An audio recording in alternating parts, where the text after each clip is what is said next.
Et nous, je suis devenu une guerrière malgré moi. Okay. C'est eux qui ont construit ça. Plus ils attaquent, plus ils nous renforcent. Et plus on est renforcé, plus on a envie d'y aller. Plus on a envie d'y aller, plus on a envie de changer les choses. C'est très dur pour les familles quand il y a les violences policières, quand cette machine elle se met en place et qu'on salit la victime et que la victime n'est plus une victime mais un coupable. J'avais peur de rentrer dans mon quartier. Ah bon? Je me suis dit, si je rentre dans mon quartier, et en fait c'est une allée, et je me suis dit, si tout le monde me regarde, s'il y a tout le monde dehors et que tous les regards sont sur moi, ça veut dire que mon frère il est vraiment mort. Je veux que dans ce monde on parle d'Adama dans 50 ans et qu'on dise que le nom d'Adama a changé quelque chose pour la France. Omar Sy il arrive comme une lumière dans le combat Adama. C'est ça. Quand il fait ce tweet, c'est une lumière pour nous, c'est un soutien qui est énorme pour nous et c'est un soutien qui est très endurant.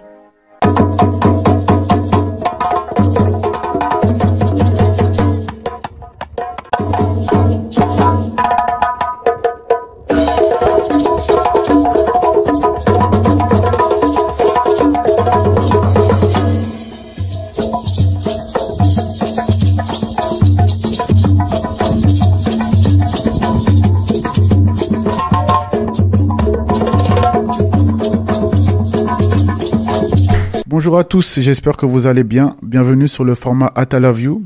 Je tiens à préciser que la motivation se trouve partout, que ce soit pour les sportifs, acteurs, chanteurs, entrepreneurs, artistes et personnalités politiques. Partout. Au fil du temps de mes At I Love You, on va retrouver différentes personnalités qui vont nous raconter leurs histoires, parfois touchantes, mais aussi inspirantes. Ici, place à la détermination, la persévérance, l'engagement, l'assurance et enfin le courage. Aujourd'hui, j'ai l'honneur de recevoir une forte dame, une maman, une copine, une cousine et surtout une sœur, Assa Traoré. Merci pour ta venue, Assa. Yeah. Comment tu vas? Comment vas-tu? Merci pour votre invitation. Ça marche. Donc du coup, comment tu vas? Comment tu te sens?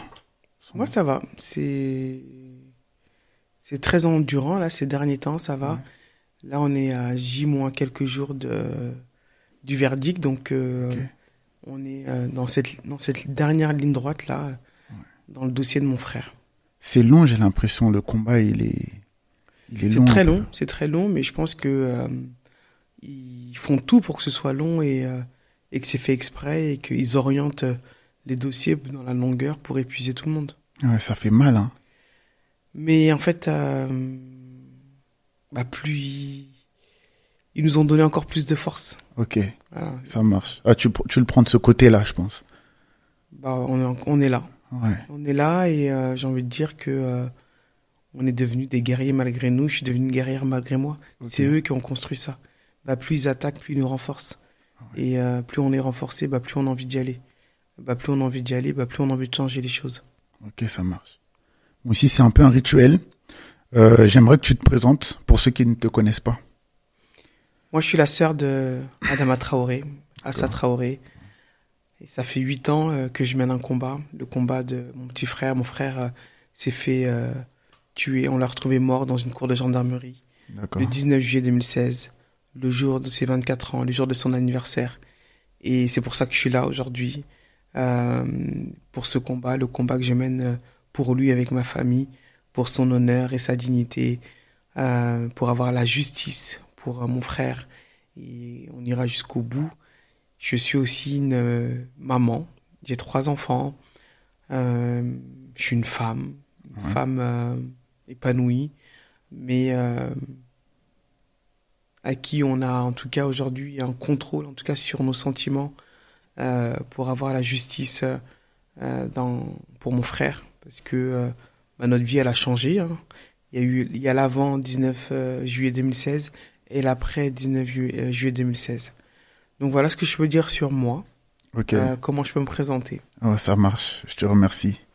Ok, donc j'aimerais que tu nous parles de ta relation avec Adama avant ce drame. Moi, je suis une des plus grandes qui était encore à la maison. Ok. Et la relation que j'avais avec mes frères, on est très proches. Très proches, mais dans une relation aussi qui était Adama était très introverti, très calme. C'est pas quelqu'un qui parlait beaucoup. Ça veut dire que il était d'une gentillesse Il a même beaucoup de mal à te regarder dans les yeux quand il te parle. Ok. Très gentil, très à l'écoute. Ça veut dire que j'avais mon petit frère et Ouais. il était là, quoi. C'est une relation de frère et sœur. Ouais, j'avais rien à lui reprocher, mais Ouais. rien. Il était gentil, mon frère.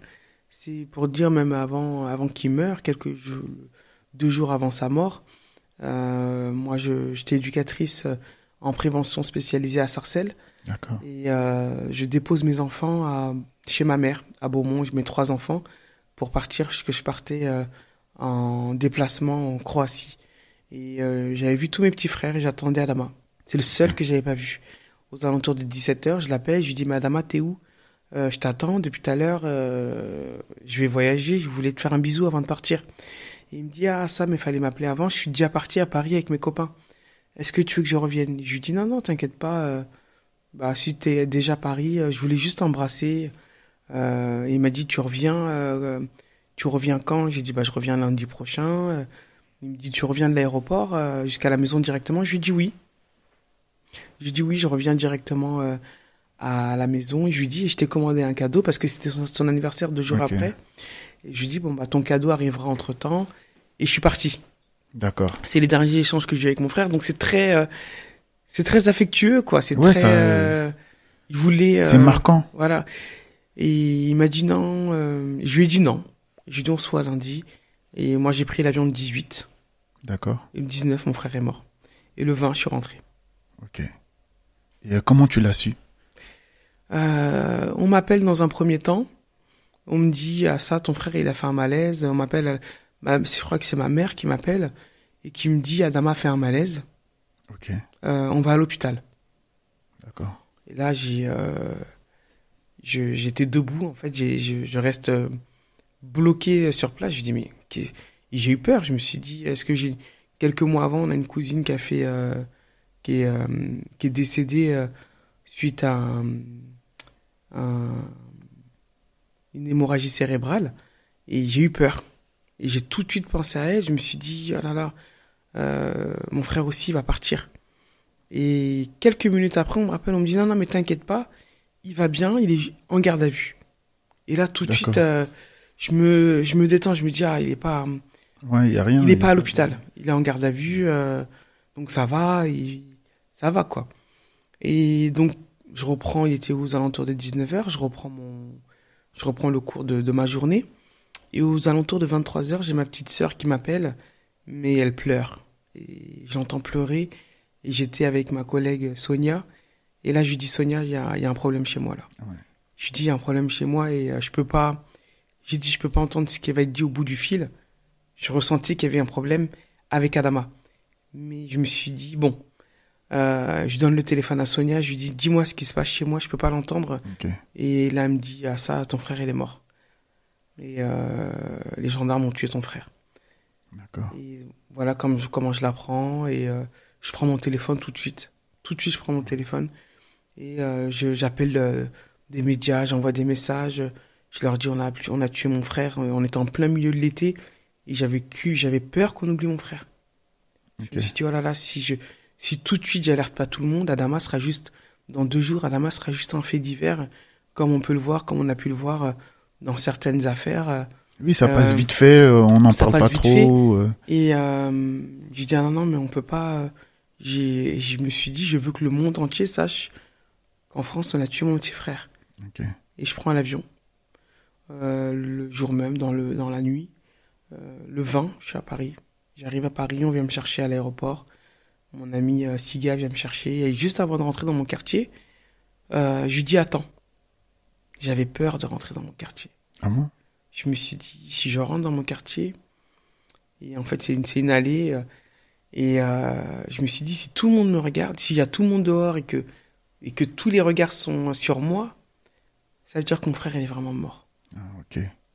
Et je me suis dit, et si je rentre, et que la vie de quartier, elle est comme d'habitude, je suis dans un mauvais rêve, quoi. Ouais.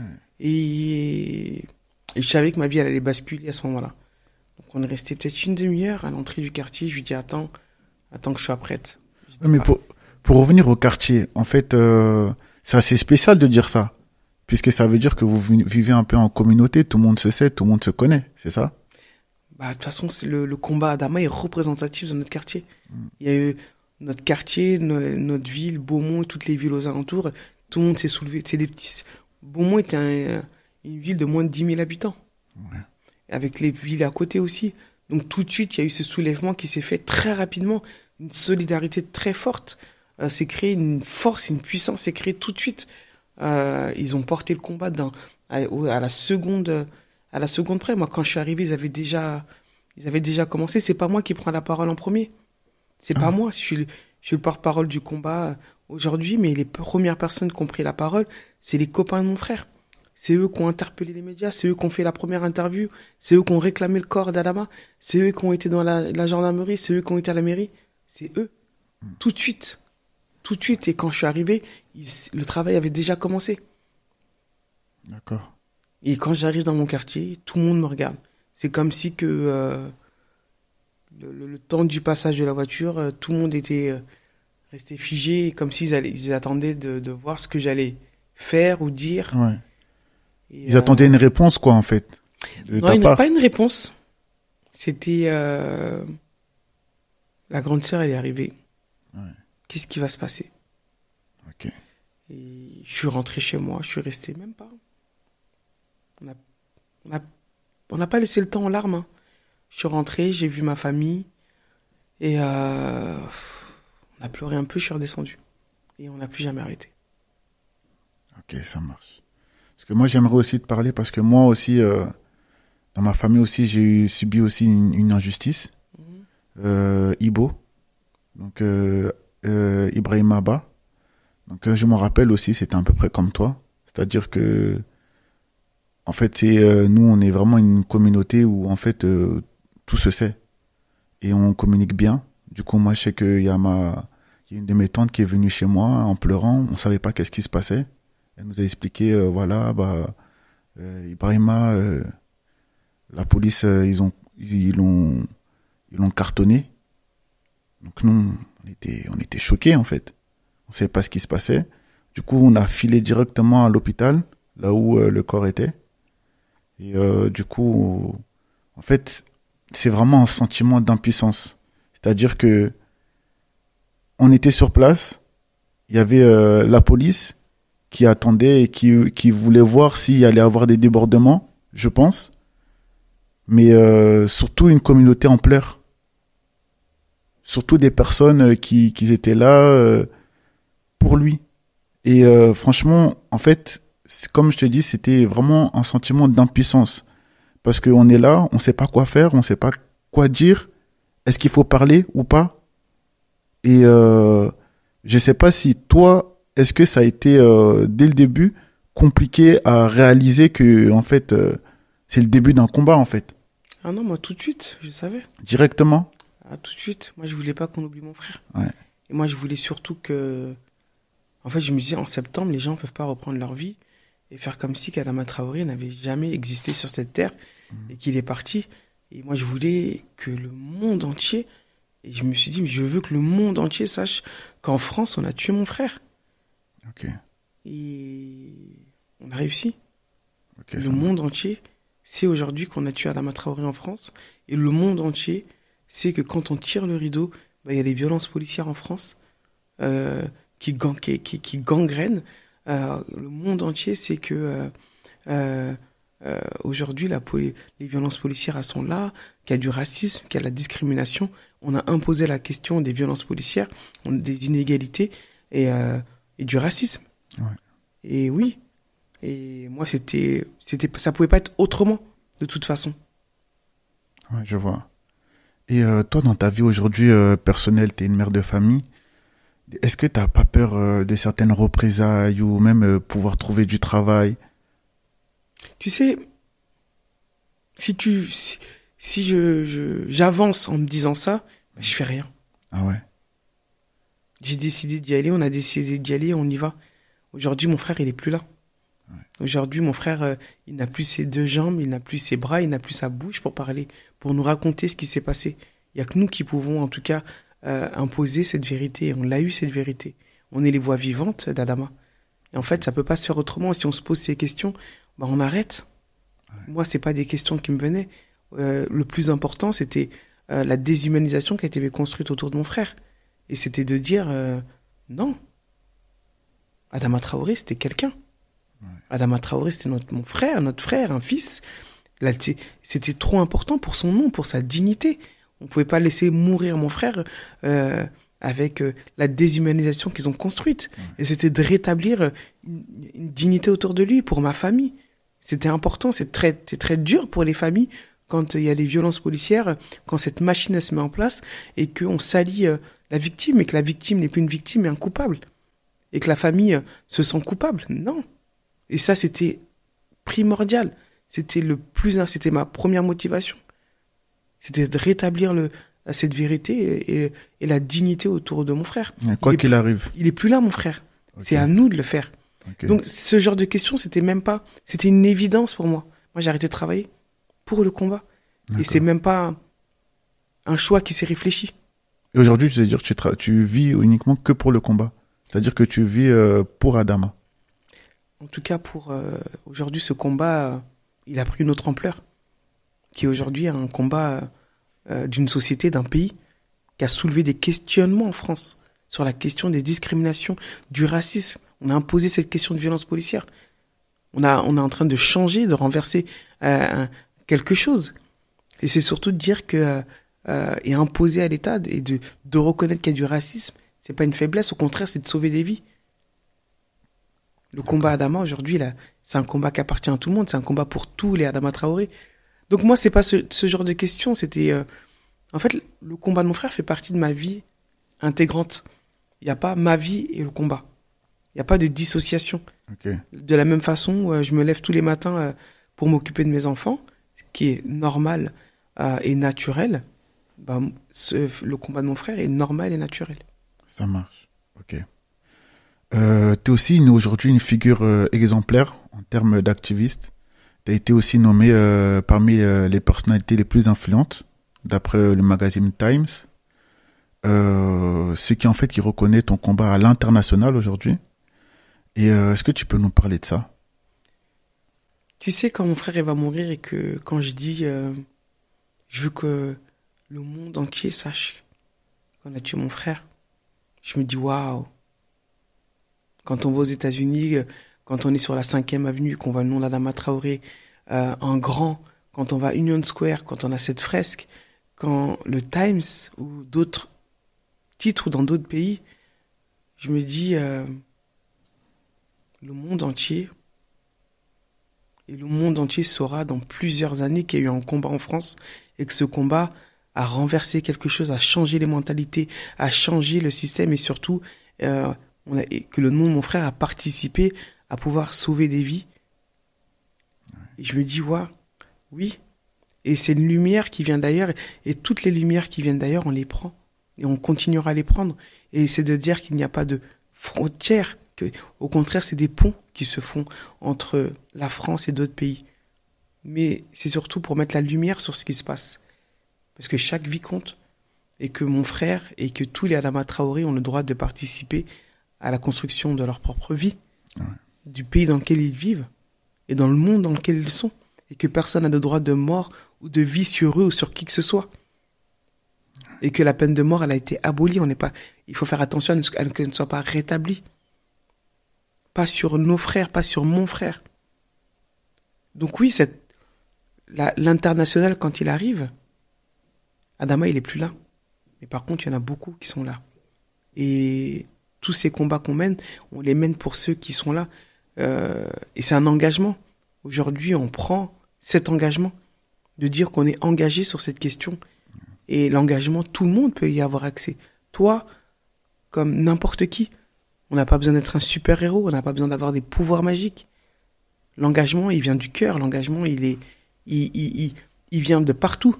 Et si on est tous engagés, on peut changer beaucoup de choses dans le monde. Ouais. Et ça, c'est avec le nom de mon frère. C'est ça. Et le nom de ton frère, il a résonné vraiment partout, hein, jusqu'aux États-Unis. Et j'ai vu récemment que tu as rencontré Angela Davis. Tu la connaissais avant? Ça s'est passé comment? Je l'avais déjà rencontrée en 2018. On avait fait une longue interview ensemble. Okay. Et là, on s'est revus. Après, c'est de dire, en France, la question des violences policières, c'est réel. Ouais. C'est réel. La discrimination, elle est réelle. Le racisme, il est réel. Ok. Les quartiers, ce qui se passe, c'est réel. La déshumanisation, elle est réelle. Ouais. Ce qui est réel aussi, c'est de dire qu'on ne se laissera pas faire. Ça, c'est réel. D'accord. Et c'est les échanges que vous avez toutes les deux? Elle nous parle elle nous dit, c'est surtout, ça lui renvoie à elle il y a quelques années, où c'est les mêmes mots, c'est les mêmes combats. Mais c'est surtout, où elle nous dit, il faut garder espoir. Et effectivement, si elle comme d'autres ont réussi à mener ces combats, c'est qu'on les voit plusieurs années après. Ok. Et oui, Adama Traoré est mort. D'autres se font tuer. Mais c'est que des mots d'encouragement et de force qu'elle continue à nous donner. Et elle continue en tout cas à lutter pour la liberté de tout le monde. Ouais. Après, moi, là, je me pose la question. Toi, quand tu étais jeune, tu rêvais, on va dire, d'avoir un métier, quelque chose. Déjà, tu avais des rêves, tu voulais devenir quoi quand tu étais jeune, toi? Alors moi, j'avais pas forcément de projection sur un métier en particulier. En CM2, j'ai ma maîtresse, qui va nous faire rencontrer des éducateurs PJJ. Ok. Et quand j'ai écouté leur discours, j'ai dit, moi j'ai envie de faire ça. Mais c'est quoi exactement un éducateur Éducateurs PJJ? PJ, c'est des éducateurs judiciaires mandatés par la justice D'accord. pour accompagner des personnes qui ont besoin d'accompagnement, besoin de soutien, pour pouvoir en tout cas s'en sortir au mieux dans leur vie. Et je me suis dit, j'ai envie de faire ça, moi. J'ai envie d'accompagner les gens. Dans mon idéal, je voulais que tout le monde soit au meilleur de son niveau et puisse manquer de rien. Et on va pouvoir l'accompagner au mieux et lui donner toutes les bonnes armes, en tout cas. Et je me suis dit, je veux être éducatrice. Et j'ai orienté mes éducs pour ça. J'étais à l'IRTS, j'ai fait l'école du social. Ok. Voilà. Donc, il y a un livre que j'ai lu de Omar Sy qui parle beaucoup de toi au début du livre. Et aussi qui dit, Omar Sy, il dit... Après la mort de George Floyd aux États-Unis qui a choqué le monde entier, comment ne pas demander justice pour Adama Traoré? Que certains citoyens puissent encore vivre la peur accrochée au ventre quand ils croisent des forces de l'ordre, c'est inadmissible. Je la connais, cette peur. Ça fait longtemps qu'elle existe. Faut que ça s'arrête. C'est ce qu'il dit. Ensuite, il parle du tweet qu'il avait fait lors de la mort d'Adama. Depuis ce texte, qui m'engage contre les violences policières, qui coûte la vie à des jeunes hommes, j'entends des petites réflexions, oui. Je sens que quelque chose a bougé dans la tête des gens.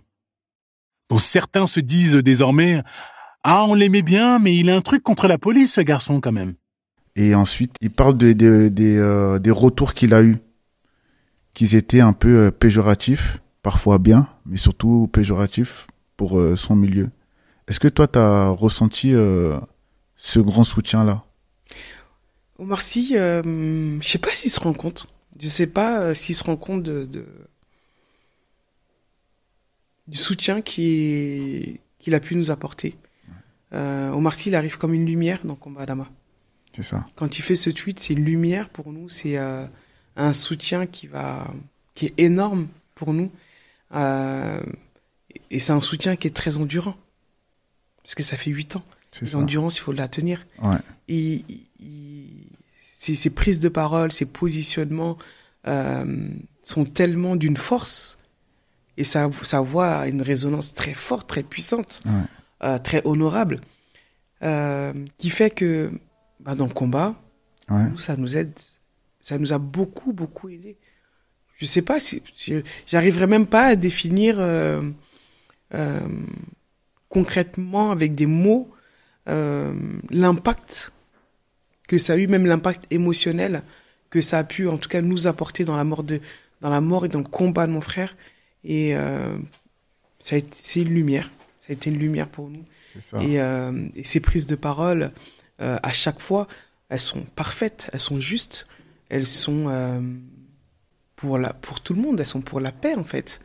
Ça veut dire que c'est pour Adama, mais c'est pour tout le monde.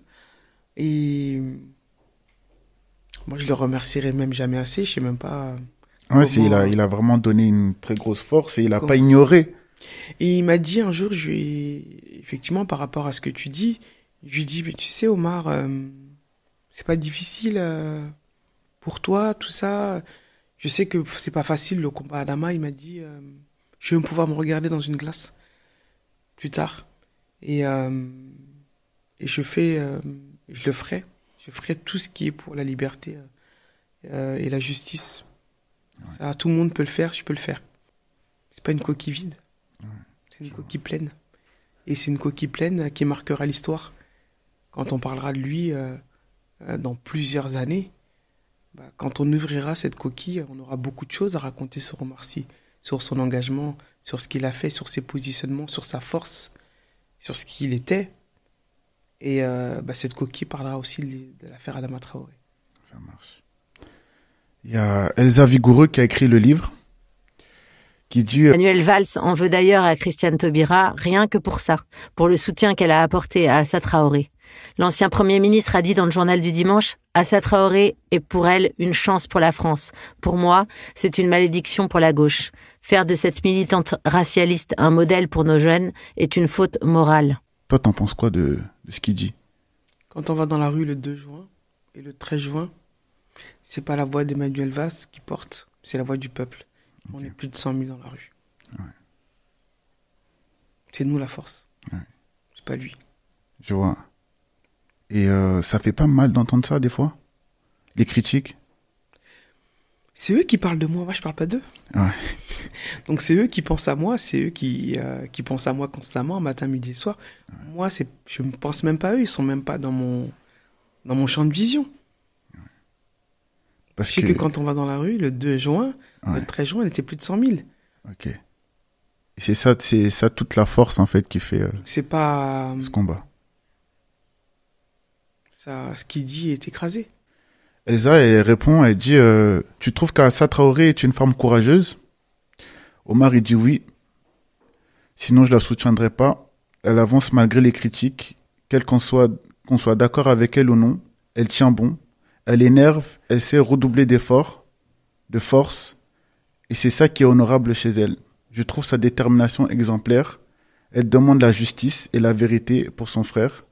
C'est un droit pour elle, mais aussi un devoir pour nous, pour que les choses changent.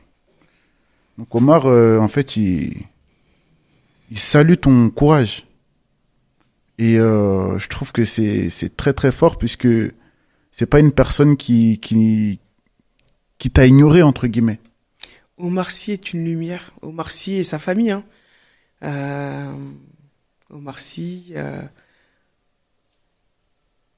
c'est une lumière pour nous, pour ma famille. Et ces mots nous ont porté du courage. Ces mots nous ont emmenés à la détermination. Il fait partie de cette construction, de ce combat et de ces mots. La détermination et le courage font que il nous a soutenus. Il était là. Et ça nous a poussés vers cette force et cette détermination. Il est courageux, lui aussi. Et c'est même pas... c'est ce que je disais tout à l'heure. On n'a pas besoin d'être un super-héros. On n'a pas besoin d'avoir des pouvoirs magiques. Il faut juste être là humainement. Et demander la justice pour un peuple, pour un pays. En fait, pour qu'il y ait une égalité. Ouais. Pour tout le monde. Ça marche. Et il a su le porter, il a su le faire. Et aujourd'hui, ce combat, il a cette force et on l'a emmené jusqu'ici, 8 ans après. On arrive à la 8e année. C'est qu'on a été soutenu, on a été porté. Et c'est un combat qu'on ne porte pas seul. C'est un combat qu'on a porté grâce à lui, grâce à beaucoup de monde aussi. Et ça, le combat Adama, il appartient à tout le monde. Chacun peut raconter une partie de l'histoire comme il veut. Parce qu'il y a participé et chacun prend le bout qu'il a envie de prendre pour pouvoir la raconter. Ouais. Parce que tout le monde y a participé. C'est un combat qui change les choses et qui va continuer à changer. les choses en France. Et c'est ça qui est la force. Et c'est ça qui est important. Changer pour un monde meilleur. Changer pour vivre. Ouais, c'est important moi je trouve que c'est important aussi de participer. Et après, je pense que les gens aussi soutiennent, mais j'entends vraiment le nom d'Adama résonner vraiment partout et c'est ce qui est bien. Tu peux nous donner un conseil à une personne qui souhaite s'engager pour une cause et le fait qu'elle reste motivée et efficace?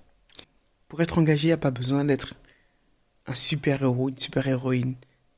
T'as pas besoin d'avoir des pouvoirs magiques. Il faut juste savoir qu'est-ce que tu peux donner et qu'est-ce que tu sais faire. Et souvent, je dis aux gens, quand on me dit Assa Traoré, j'ai envie de vous aider, j'ai envie de vous accompagner, mais je sais pas comment. Et on me dit, je vais prendre un exemple, je lui dis, mais qu'est-ce que tu sais faire? Qu'est-ce que tu aimes faire? Quelle est ta passion? On va me dire, quelqu'un peut me dire, ma passion, j'aime faire du basket. Je leur dis, tu sais comment tu peux nous aider? Organisons un tournoi de basket. Moi, je sais pas organiser un tournoi de basket. Toi, tu sais le faire. Toi, c'est ta passion. Quelqu'un va me dire, je sais dessiner. Je vais dire, super. J'ai besoin d'un visuel. J'ai besoin d'un dessin pour ça. Ta force, je vais en avoir besoin là. Okay. Quelqu'un va me dire, je sais pas comment vous aider. Je sais pas. Le boulanger va dire, voilà. Moi, je peux pas venir marcher parce que je dois être à 4 heures du matin en train de faire mon pain et dans la journée, ma journée, elle continue. Mais j'ai envie de vous soutenir. Tu vas peut-être me donner du pain. C'est une forme de soutien. Il y en a qui vont venir marcher, il y en a qui vont venir dans la rue, tout ça. Et en fait, quand je dis à ces personnes-là, qu'est-ce que tu sais faire? Ne va pas chercher trop loin. Juste ce que tu sais faire, ton engagement, tu peux le montrer de cette façon-là. Il y a quelqu'un qui va te dire, moi je sais écrire. Super, on a besoin de quelqu'un pour écrire. L'engagement, il est de toutes les manières, c'est pluridisciplinaire et on en a besoin partout parce qu'en fait le combat, chacun doit prendre le combat du bout qu'il a envie de le prendre. Il y en a qui vont prendre avec l'art, il y en a qui savent peindre, il y en a qui vont le prendre avec la musique, il y en a qui vont le prendre avec en allant marcher dans la rue, il y en a qui vont le prendre moi je sais pas faire des sites internet par exemple. Si quelqu'un me dit, moi je sais créer un site, je dis, super. Dans le combat, on a besoin. Et chacun peut en tout cas apporter son soutien à sa façon. Et c'est ça la force. Et les gens, ils pensent pas souvent. Ils se disent, mais comment on peut aider voilà. Il faut se rendre utile. C'est même pas se rendre utile. Il faut faire ce que tu sais faire. Ouais, tout simplement. Tout simplement. Ouais, c'est pas compliqué. Voilà, si ta passion, c'est faire de la musique, comment on peut intégrer ça dans le combat? Si ta passion c'est faire du foot, comment on intègre ça dans le combat? C'est ça. Chacun en tout cas peut faire. Si ta passion c'est du théâtre, comment? Parce que le but c'est de pouvoir en tout cas toucher le plus de monde le plus largement possible. On va la toucher avec ce que chacun sait faire. Et en fait, et les gens sont beaucoup plus efficaces. Et il y en a qui restent aussi dans l'ombre, il y en a qu'on ne voit pas. Parce qu'ils n'ont pas besoin d'être vus, parce qu'ils n'ont pas le temps, parce qu'ils ne sont pas là, ou parce que c'est compliqué. Ils font aussi d'autres choses. Parce que pour que le combat s'est construit en 8 ans. On a fait énormément de choses. On a fait une exposition la semaine dernière. Pour faire une exposition, il faut du monde. C'est ça. Il faut de la logistique. Il y a l'imprimeur. Il y a ceux qui vont aller faire les courses, il y a ceux qui vont choisir, il y a énormément de choses à faire. Chacun, on a besoin des compétences de chacun. Ça marche. Ok. Mon public, c'est beaucoup un public de jeunes. Du coup, est-ce que tu as un conseil à donner à la nouvelle génération? Moi, si j'avais quelque chose à leur dire, je leur dirais que vous êtes une chance pour la France. Et ça, il faut jamais que vous en doutiez une seule seconde. Et personne ne peut vous dire le contraire. Vous êtes une chance énorme. Vous êtes la jeunesse du changement. La jeunesse de l'avancement. celle qui n'a pas peur, celle qui dit les choses, celle qui va au front. En fait, c'est une chance. C'est une chance d'avoir une jeunesse qui est effervescente, une jeunesse qui a envie, parce qu'elle a envie, cette jeunesse. Ouais. Et en fait, c'est eux qui ont de la chance. Et je dirais à cette jeunesse, c'est important de remonter aussi dans l'histoire. Parce que si on remonte dans l'histoire, bah peut-être que toi, t'es peut-être et t'es sûrement l'arrière-petit-fils ou petite-fille d'un héros de guerre qui a fait la guerre en France 39-45. Par exemple, moi, mes grands-parents ont fait la guerre 39-45. Et si mes grands-parents avaient été considérés comme héros et qu'on leur avait donné ce titre d'honneur en tant que héros, bah, je serais aujourd'hui la petite fille considérée, j'aurais le titre officiel comme n'importe quel petit enfant d'un soldat blanc, la petite fille d'un héros. Et je leur dirais, n'oubliez jamais, vous êtes des descendants de héros. Ok. De héros qui ont participé à la construction du monde quelque part. De héros qui ont fait la guerre pour sauver un peuple, pour sauver le peuple dans lequel vous vivez en France aujourd'hui. Oui. Donc oui, je leur dis, tu es l'héroïne, tu es la petite fille d'une héroïne, tu es la petite fille d'un héros. Et ne l'oublie jamais. D'accord. Et ça, c'est restituer l'histoire et donner un statut. Ok. Et c'est la France qui a de la chance de les avoir. Ce jeudi-là, on va avoir le verdict par rapport à Adama. Comment tu l'appréhendes? Ça fait 8 ans que j'attends ce moment. 8 ans. Ça fait 8 ans qu'on dit que les gendarmes sont responsables de la mort de mon petit frère, parce que les gendarmes l'ont dit eux-mêmes dans leur première audition, qu'Adama a porté le poids de nos 3 corps. Que un est monté au niveau du cou, un au niveau du thorax et un sur les jambes. Mon frère est mort exactement de la même façon que George Floyd. Ça fait 7 ans que les gendarmes, la défense des gendarmes, que les juges nous ont toujours dit qu'il n'y a jamais eu de violence. Ok. Et là, on reconnaît qu'il y a eu de la violence. C'est une victoire aussi pour nous. Ouais. Et ce moment-là, on l'attend. Ouais. On l'attend et on ira quoi qu'il arrive. Et on prendra toutes les instances qu'il faudra. De toute façon, ce combat, on l'a déjà gagné. Parce qu'on a déjà... le monde entier sait ce qui se passe en France et on est dans le changement. On est dans un changement qui est concret et qui est réel. Ouais. Donc le 16, le verdict, on y sera. On y sera comme... on est monté dans un train le 19 juillet et on est encore dedans. Et le 16, on verra ce qui va se passer. Je pense que ton combat, il représente beaucoup. Je pense même, il devrait nous inspirer, puisque tu t'es pas tu, t'as avancé sans avoir peur. Tu nous as montré en fait qu'il faut pas lâcher. Et je te remercie vraiment pour ça, pour ces paroles, puisque on en a besoin. Tout le monde en a besoin d'entendre ça, d'entendre que une sœur, elle a parlé pour son frère. Et ça, c'est très très fort pour moi, je trouve. Tu sais, je parlerai de mon frère pour toujours. Ouais. Et je veux que dans ce monde, on parle d'Adama dans 50 ans. Ouais. Et qu'on dise que le nom d'Adama a changé quelque chose pour la France. Et que le nom d'Adama était un changement. Et moi, je sais... Et nous aussi, et moi aussi, je dis merci à tous nos soutiens. Tous ces soutiens qui sont là depuis 8 ans. Qui avancent à nos côtés, qui sont endurants, qui sont forts, qui sont puissants, qui sont engagés. Et d'être là. Parce que ce combat, on ne le porte pas seul. On le porte avec tout ce monde.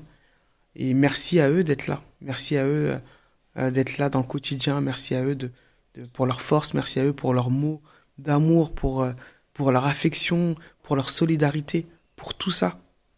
Et ça nous aide à tenir aussi. Ça marche. Ok, merci d'avoir écouté cet Atala View. Restez engagés, restez inspirés et surtout restez déterminés à faire la différence. Le courage de cette dame a réveillé la France entière. Le nom d'Adama Traoré a résonné dans nos têtes comme une force. Grâce à cette dame, bougez les mentalités, Montrer que lorsque l'on est victime d'une injustice, qu'il ne faut pas fermer sa bouche, quoi qu'il arrive.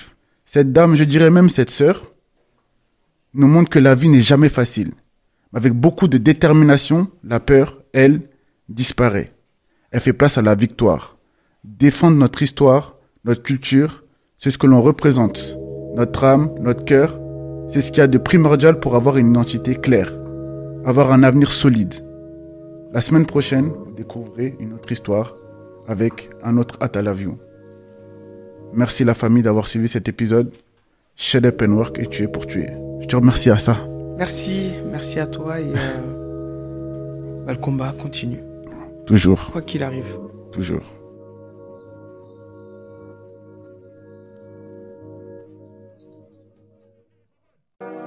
J'avance avec ceux qui veulent avancer. Je construis avec ceux qui veulent construire. Pourquoi se casser la tête avec un proche ou non qui veut pas te donner de la force tout simplement alors que la personne t'était déjà en place?